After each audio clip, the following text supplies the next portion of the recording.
వీధి కుక్కల బెడదో, ఎలకల బెడదో, లేకపోతే వీధిలోకొచ్చే ఆవుల బెడదో, కోతుల బెడదో ఇట్లాంటి వాటికి కార్పొరేషన్ వాళ్ళకి కంప్లెయింట్ చేస్తాం. దాన్ని పరిష్కరించమని చెప్పి. ఎందుకంటే స్థానిక సంస్థలే వాటిని పరిష్కరించగలవు. మనం వాటి మీద ఏ చర్యలు తీసుకోలేం, వ్యక్తులుగా చేయలేం.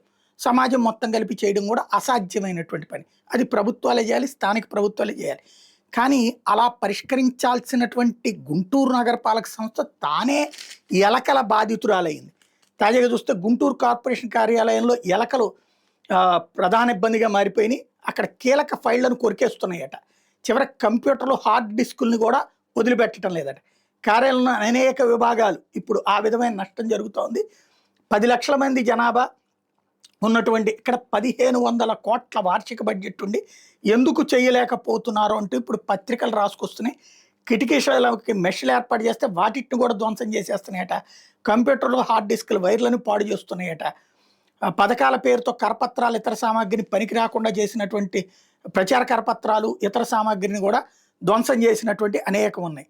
ఇప్పుడు అవి ధ్వంసమైనప్పుడల్లా ఉద్యోగులు కింది ఉద్యోగుల్ని పై అధికారులు అడుగుతుంటారు, మేమేం చేయమంటారు వాళ్ళు అంటారు. ఇదే నడుస్తున్న తప్పించి పరిష్కారం మాత్రం ఏమీ తేల్చట్లా.